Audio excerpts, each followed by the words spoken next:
अमेरिकी राष्ट्रपति Donald Trump ने कनाडा से आने वाले सामान पर 1 अगस्त से 35% टैरिफ लगाने का ऐलान किया है। ट्रंप ने कहा है कि अगर कनाडा ने जवाबी कार्रवाई की तो टैरिफ और बढ़ाया जाएगा। जिन व्यापारिक साझेदारी देशों को अब तक ऐसी चिट्ठी नहीं मिली है, उन्हें भी जल्दी ही एक समान टैरिफ का सामना करना पड़ सकता है। पाकिस्तान के बलूचिस्तान में अज्ञात बंदूकधारियों ने शुक्रवार को लाहौर जा रही 2 बसों पर हमला किया और उसमें सवार 9 लोगों को अगवा कर उनकी गोली मारकर हत्या कर दी। रिपोर्ट्स के मुताबिक हमलावरों ने यात्रियों की आईडी देखकर उन्हें बस से उतारा। स्थानीय डिप्टी कमिश्नर हबीबुल्ला मुसाखेल के मुताबिक हमलावरों की संख्या 10 से 12 थी। कनाडा में कॉमेडियन कपिल शर्मा के कैफे पर गोलीबारी के बाद कैफे को लेकर बयान जारी हुआ है। बयान में कहा गया है कि कैफे की शुरुआत कॉफी के जरिए खुशियां लाने की उम्मीद के साथ की गई थी। इस बयान के मुताबिक हम इस सदमे से अभी उबर रहे हैं, लेकिन हार नहीं मानेंगे। एक खालिस्तानी आतंकी ने हमले की जिम्मेदारी ली।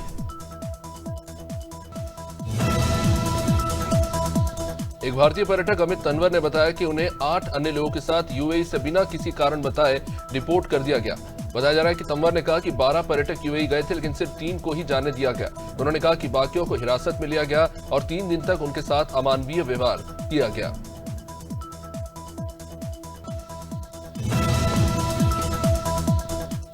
जापान के national institute and communications technology के वैज्ञानिकों ने हाल में दुनिया की सबसे तेज इंटरनेट स्पीड का रिकॉर्ड तोड़ दिया है। वैज्ञानिकों ने 1.02 पेंटाबाइट सेकेंड 1.02 मिलियन जीबीपीएस का रिकॉर्ड बनाया है, जो भारत की औसत इंटरनेट स्पीड से 1.6 करोड़ गुना और अमेरिका की स्पीड से 35 लाख गुना अधिक। ब्रिटेन के right wing activist Tommy Robinson का एक वीडियो काफी वायरल हो रहा है। इसमें वो कह रहा है कि ब्रैंडफोर्ड में 76% पाकिस्तानी फर्स्ट कजन से शादी करते हैं। रॉबिन्सन के मुताबिक ब्रिटेन की आबादी का लगभग 3% पाकिस्तानी है और वे देश में 33% आनुवंशिक दोषों के लिए जिम्मेदार है। रॉबिन्सन ने कहा कि इसके चलते मंदबुद्धि बच्चे पैदा हो रहे हैं। पाकिस्तान में राष्ट्रपति आसिफ अली जरदारी को पद से हटाए जाने और सेना प्रमुख आसिम मुनीर के नए राष्ट्रपति बनने की अटकलों को पाकिस्तान के गृहमंत्री मोहसिन नकवी ने सिरे से खारिज कर दिया। उन्होंने कहा कि इन चर्चाओं से राष्ट्रपति जरदारी भी दुखी है और इनका मकसद राजनीतिक और सैन्य नेतृत्व के बीच फूट डालना हो सकता है। रूस ने यूक्रेन की राजधानी कीव पर कई मिसाइलों और ड्रोन से हमला किया है। इससे शहर में कई जगहों पर आग लग गई है। रिपोर्ट्स मिल रही है कि हमले में कम से कम 10 लोग घायल हुए हैं। कीव के मेयर विटाली क्लिट्स्को में कहा है कि सुरक्षाकर्मी बचाव कार्य में जुटे हैं। रिपोर्ट्स मिल रही है कि 5 अन्य जिलों में भी आग लगी है। कनाडा के मैनिटोबा प्रांत में 2 ट्रेनी विमान बीच हवा में आपस में टकरा गए। इसके बाद दोनों विमानों के पायलट की मौत हो गई। इसमें एक पायलट भारतीय छात्र था और दूसरी कनाडाई युवती थी। भारतीय दूतावास ने हादसे पर दुख जताया है। भारतीय छात्र की पहचान कोच्चि के रहने वाले श्रीहरि सुकेश के रूप में हुई है।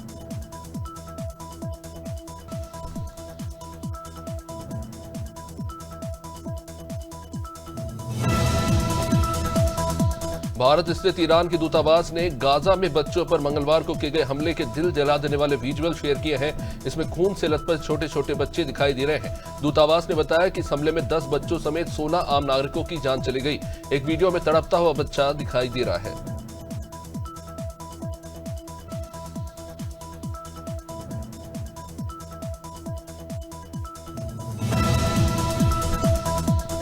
रॉयटर्स ने एक सरकारी सूत्र के हवाले से कहा है कि हेल्थ केयर प्रोवाइडर्स की ओवरचार्जिंग को रोकने के लिए भारत सरकार एक मौजूदा हेल्थ इंश्योरेंस क्लेम पोर्टल को वित्त मंत्रालय और इंश्योरेंस रेगुलेटर के अंतर्गत लाने की योजना बना रही है।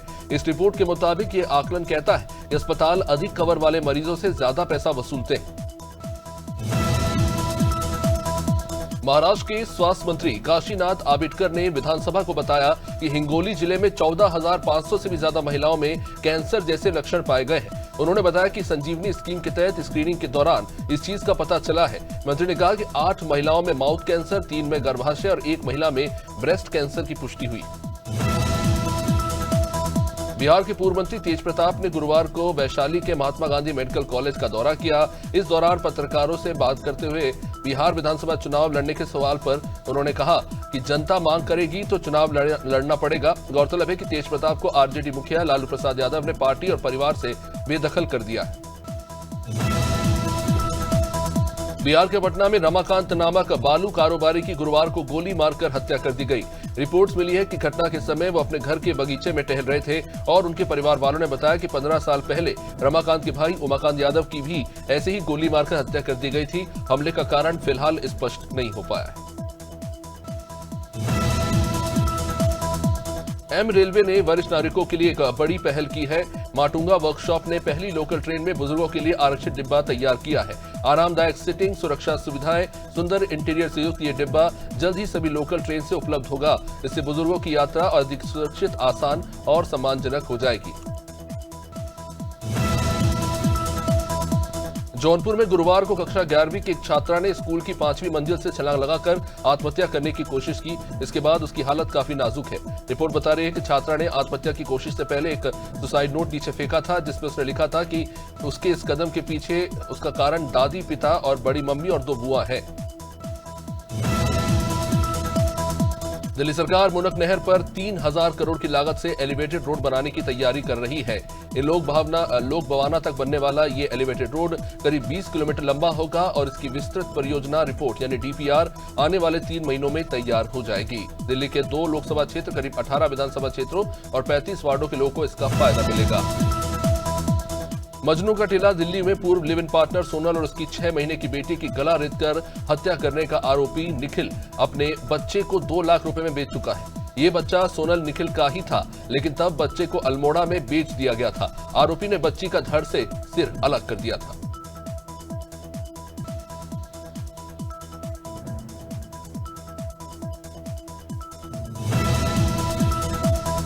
लखनऊ में बुधवार को रियल एस्टेट कारोबारी ने कथित तौर पर खुद को गोली मारकर आत्महत्या कर ली। आत्महत्या से पहले कारोबारी ने फेसबुक लाइव पर ही कहा कि उसके पास बेटी के लिए इंसुलिन के इंजेक्शन खरीदने तक के पैसे नहीं है, करोड़ों के कर्जे में डूब गया है। कारोबारी ने मशहूर हस्तियों और उद्योगपतियों से परिवार के लिए समर्थन की गुहार लगाई है।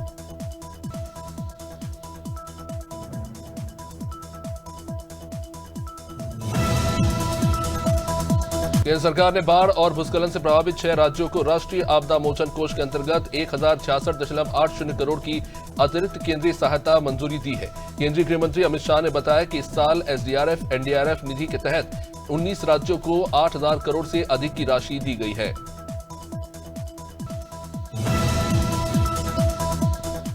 उत्तर प्रदेश के जौनपुर में सोमवार रात अपनी प्रेमिका से मिलने घर आए युवक को उसके परिवार वालों ने कथित तौर पर चोर समझकर पीट दिया।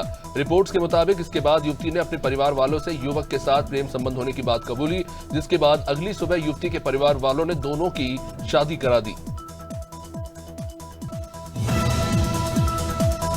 दिल्ली में 6 महीने की बच्ची के मुंह पर टेप चिपकाकर उसका सिर धड़ से अलग करने की वजह सामने आई है। रिपोर्ट्स में पुलिस के हवाले से यह बताया गया है कि जब शख्स ने सहेली के घर पर रह रही प्रेमिका की हत्या की तो सहेली की बेटी लगातार रो रही थी। इससे उसे गुस्सा आ गया और उसने बच्ची को भी मार दिया।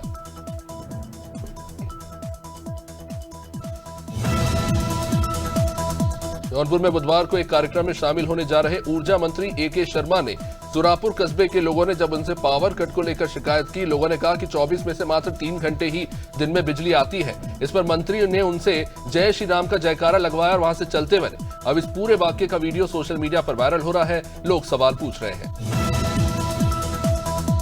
रिपोर्ट्स के मुताबिक जोमैटो के फाउंडर और सीईओ दीपिंदर गोयल ने गुरुग्राम के डीएलएफ कैमेलियाज में 52.3 करोड़ का सुपर लग्जरी अपार्टमेंट खरीदा है। Real estate analytics firm JP की के मुताबिक उन्होंने मार्च में स्टाम्प ड्यूटी के रूप में 3.66 करोड़ का भुगतान किया। 10,813 स्क्वायर फीट वाले इस अपार्टमेंट के साथ 5 वाहनों की पार्किंग की सुविधा।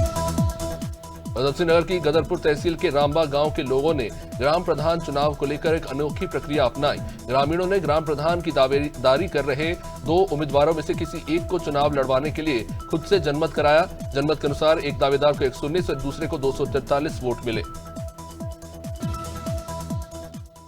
में पुलिस कर्मियों का तांडव कैमरे में कैद हो गया। ढाबा संचालक ने 4 पुलिसकर्मियों पर नशे में तोड़फोड़, गाली गलौज और मारपीट करने के आरोप लगाए हैं।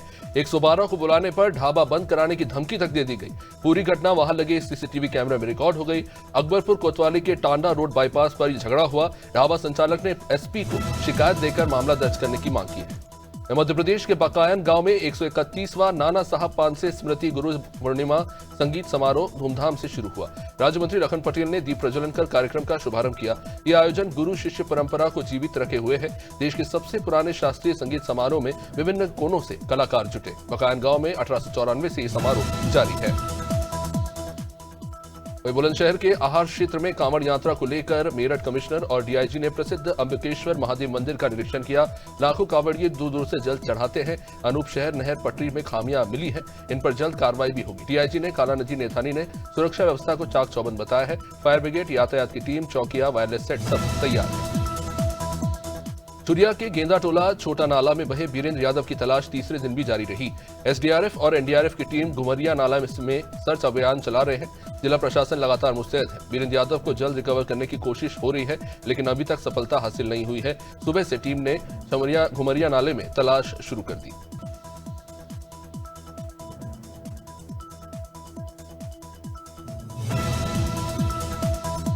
घुघुंदू पुलिस ने मुसेला मगहरा मार्ग पर बड़ी सफलता पाई।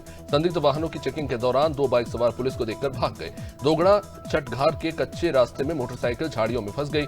दोनों ने पेड़ की आड़ से पुलिस पर फायरिंग की। पुलिस ने जवाबी कार्रवाई की। एक आरोपी के पैर में गोली लगी। दोनों को गिरफ्तार कर लिया गया। रात में चेकिंग के दौरान पुलिस ने बड़ी मुस्तैदी से कार्रवाई को अंजाम दिया।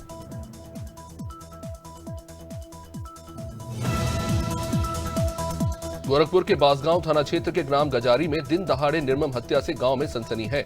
अनिल यादव की पट्टीदारों सोहन और मोहन यादव ने खेत में धान रोपाई के दौरान कुल्हाड़ी और धारदार हथियार से हत्या कर दी। पुरानी रंजिश और गाय गायब होने के शक में ये पूरी साजिश रची गई। आरोपी वारदात के बाद से फरार है। पुलिस फिलहाल इन आरोपियों की तलाश कर रही है। हरदा में पति से झगड़े के बाद अजनाल नदी में कूदकर जान देने की कोशिश कर रही बुजुर्ग महिला को ट्रैफिक पुलिस ने बचा लिया। ग्रामखेड़ा की गुड्डी बाई पारिवारिक विवाद से नाराज थी। राहगीरों ने सूचना पुलिस को दी। एसआई बसंत चौधरी और उनकी टीम ने पुल से लटक रही महिला को मशक्कत करके बाहर निकाला। पुलिस की सतर्कता से महिला की जान बच गई। मानवता और सेवा भाव का ये उदाहरण पेश हुआ। हरदोई जिले के सांडी थाना क्षेत्र में जमीन विवाद ने खूनी रूप ले लिया। लाहौरी पूर्वा गांव में नीरेंद्र प्रसाद की उसके चाचा शिशुपाल और भतीजे अंकित ने लाठी डंडों और भाले से हत्या कर दी। नरेंद्र साइकिल से लौट रहा था, तभी कहासुनी हो गई। शव को पोस्टमार्टम के लिए भेज दिया गया है। पुलिस और क्षेत्राधिकारी मौके पर पहुंचे हैं। 4 बीघा जमीन का पुराना विवाद हत्या की वजह बताया जा रहा है। हरदोई साइबर थाना पुलिस ने फर्जी ट्रांसपोर्ट कंपनी बनाकर ठगी करने वाले 2 शातिर अपराधियों को गिरफ्तार किया है। आरोपी शनि और सुदीप जसडायल पर फर्जी बिजनेस अकाउंट बनाते थे। वे ग्राहकों से सामान भेजने और बिल के नाम पर 40% एडवांस लेकर लाखों की ठगी करते थे। पुलिस ने मोबाइल फोन, डेबिट कार्ड और कार बरामद किया है। एसपी के निर्देश पर इस पूरी कार्रवाई को अंजाम दिया गया। पूछताछ जारी है।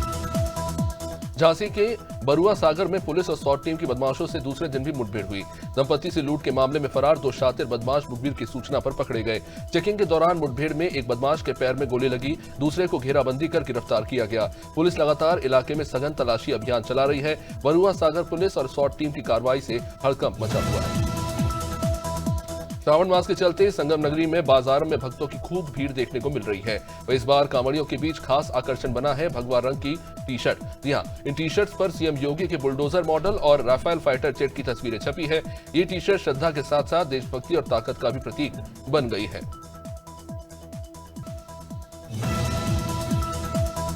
मेडिकल कॉलेज बाईपास तिराहे के पास 3 नकाबपोश कच्छाधारी चोरों ने सूने मकान को निशाना बनाया। लाखों की ज्वेलरी और 4 लाख कैश चुरा ले गए। चोरों की हरकत वहां लगे सीसीटीवी में कैद हुई है। पीड़ित महेंद्र सिंह ने बताया कि वे घर पर नहीं थे, तभी खिड़की तोड़कर चोर अलमारी से जेवर और नकदी ले गए हैं। पुलिस सीसीटीवी के आधार पर अब इन चोरों की तलाश में जुटी हुई है। इलाके में घटना के बाद दहशत है। झांसी में बाइक चला रहे साजिद के साथ हैरान करने वाला ये हादसा हुआ। चलती बाइक में उसके हाथ में सांप लिपट गया। उसने घबराकर बाइक रोकी और दूर हट गया। लोगों की मदद से 3 फीट लंबा सांप बाइक की सीट से निकलकर सुरक्षित छोड़ा गया। घटना शहर कोतवाली इलाके की है। सावन में सांप निकलने पर लोगों ने जय श्री राम और भोले बाबा के जयकारे लगाना शुरू कर दिया।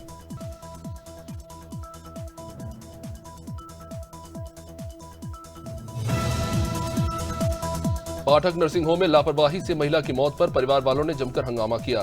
फीवर और पेट दर्द में भर्ती महिला की हालत बिगड़ती चली गई और कुछ देर बाद उसकी मौत हो गई। परिवार वालों ने डॉक्टर और स्टाफ पर लापरवाही के आरोप लगाए हैं। मौत की खबर मिलते ही परिवार के लोग अस्पताल पहुंचे। शव को बाहर रखकर प्रदर्शन करने लगे। पुलिस ने बाद में समझा बुझाकर मामले को शांत कराया और शव को पोस्टमार्टम के लिए भेजा गया।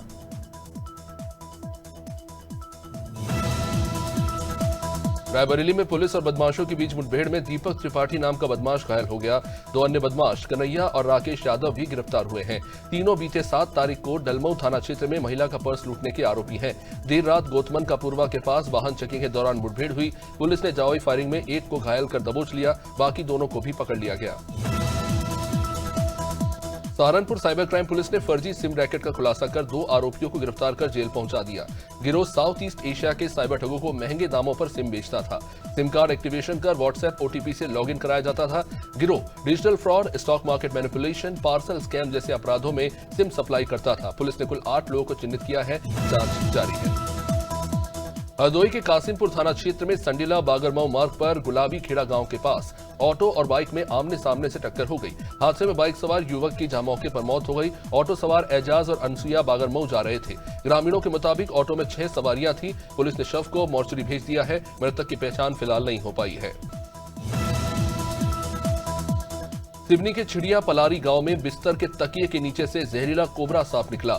घर वालों को तकिए के पास कुछ हलचल महसूस हुई तो शक हुआ। तकिया हटाते ही कोबरा फुफकार मारने लगा। सर्प मित्र प्रवीण तिवारी को जिसके बाद बुलाया गया और उन्होंने कोबरे को सुरक्षित पकड़कर जंगल में छोड़ दिया। अगर जरा सी देर होती तो किसी की भी जान जा सकती थी। सावधानी से रेस्क्यू कर परिवार को भी राहत दी।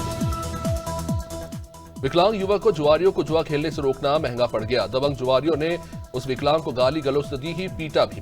जुआ खेलने का एक वीडियो वायरल हुआ है। विकलांग कुन्नू गांव में चाय नाश्ते की दुकान चलाता है। दबंग आए दिन दुकान के बाहर जुआ खेलने लगते हैं। विरोध करने पर मारपीट करते हैं। कुन्नू ने थाने में अब शिकायत दी है, लेकिन अब तक कार्रवाई हुई नहीं है। कुन्नू को इंसाफ कब मिलेगा, ये बड़ा सवाल है।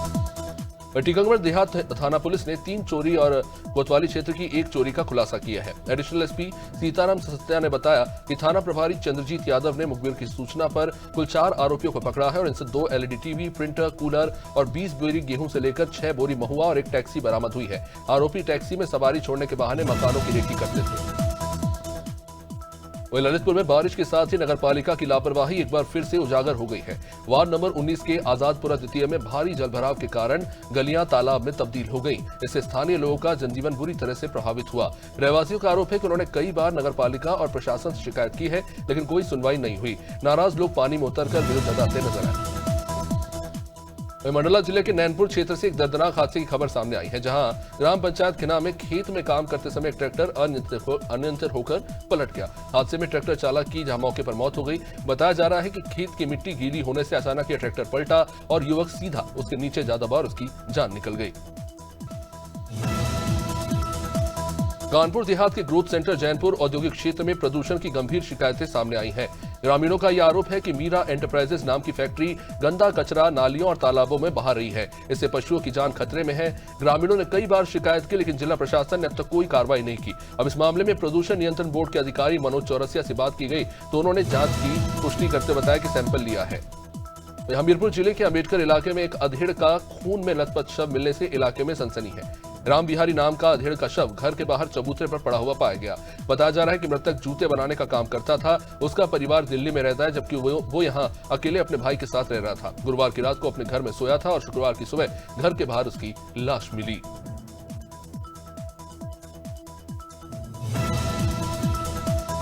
मुख्यमंत्री पुष्कर सिंह धामी ने सीएम आवास देहरादून से कुशीनगर जनपद में भगवान सूर्य की मूर्ति के जलाभिषेक के लिए कलश यात्रा का फ्लैग ऑफ किया। आपको बता दें कि कुशीनगर में सूर्य की मूर्ति के जलाभिषेक के लिए देश से लगभग 151 पवित्र नदियों का जल इकट्ठा किया जा रहा है और इसी क्रम में देवभूमि उत्तराखंड की पवित्र नदियों से एकत्रित जल की कलश यात्रा को सीएम धामी ने रवाना किया।